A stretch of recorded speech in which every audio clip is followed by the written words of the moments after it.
O advogado do rapaz, que confessou ter matado a própria tia e o namorado dela, deu detalhes da versão apresentada no depoimento. Segundo a defesa, as desavenças familiares eram antigas e teriam motivado o crime. O inquérito ainda vai ouvir parentes antes de ser concluído. O advogado do sobrinho que confessou ter matado a tiros a tia, a servidora municipal Roseli Aparecida Florindo, e o namorado dela, Luiz Carlos Tenório Araújo, trouxe novos detalhes do relacionamento familiar entre vítima e autor, que não foi preso e responde em liberdade. O casal foi encontrado carbonizado na PR-445, perto do distrito de Irerê, dentro de um carro que pertencia à mulher. A polícia diz que os dois foram mortos porque a funcionária pública teria debochado da morte do cunhado, com quem teria desavenças. Acompanhada de Luiz, Roseli saiu da zona norte de Londrina no último domingo e foi visitar a irmã em Cambé. A defesa disse que as duas discutiram na frente da casa. O jovem, que estava tomando banho, ouviu a briga e foi tirar a satisfação. Trata-se de uma desavença familiar muito antiga e que culminou com a morte do pai dele por causas naturais.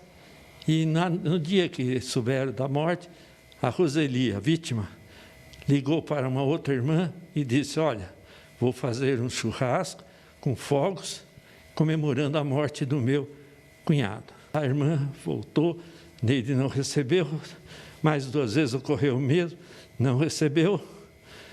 Na noite, ele estava saindo do banho, quando chegou a dona Roseli, acompanhada desse moço, que eles não sabiam que era namorado, mas não tinha intimidade nenhuma, querendo entrar, falar com Neide. Neide disse que não.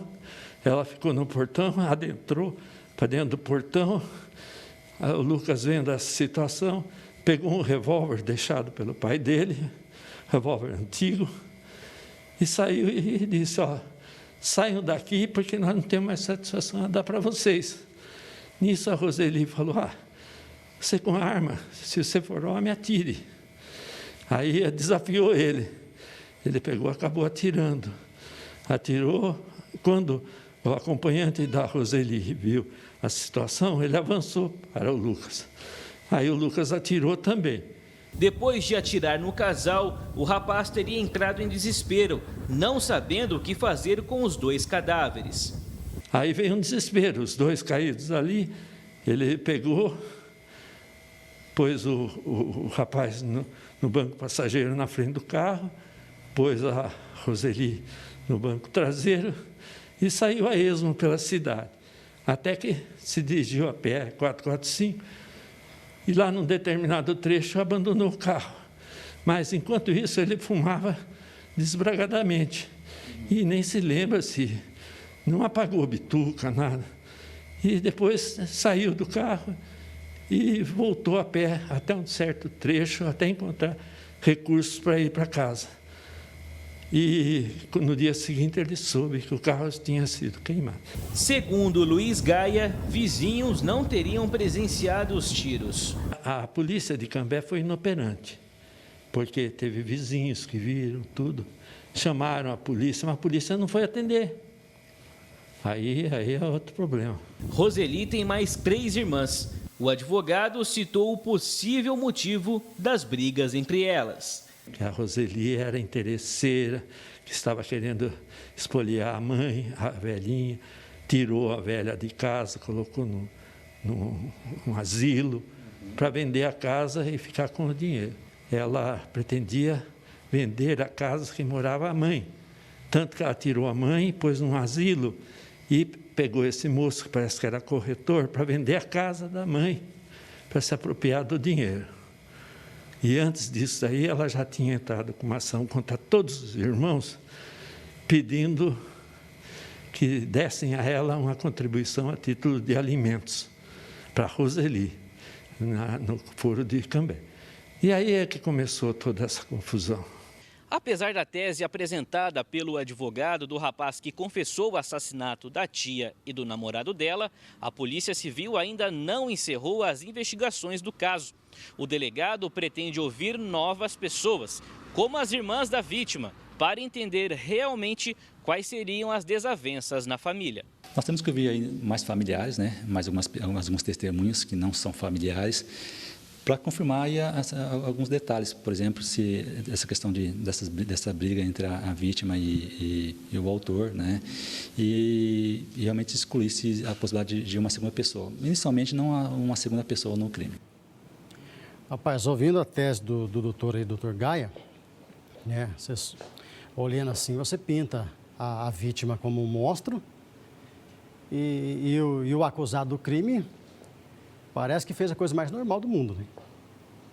Independente dessa desavença, se essa versão apresentada pelo Dr. Gaia, que é um espetacular advogado aqui na cidade de Londrina, conhecido no Brasil afora, independente disso tudo, essa versão que ele apresentou para a nossa equipe ontem, com absoluta exclusividade ainda, não tira o crime brutal, não tira a responsabilidade de um crime brutal praticado pelo cliente dele. Que é você atirar contra a própria tia, matar o namorado dela, segundo a versão inicial, pegar os corpos, que foi no meio da rua, pegar os corpos, colocar dentro do carro e sair andando por aí. Fala a verdade, cara, essa conversa não está meio estranha? Não está uma conversinha que não cola? Cara, sabe quando acontece esse negócio assim? A gente vê isso de acontecer de latrocínio. A cara atira, mata um lugar e dissolve outro.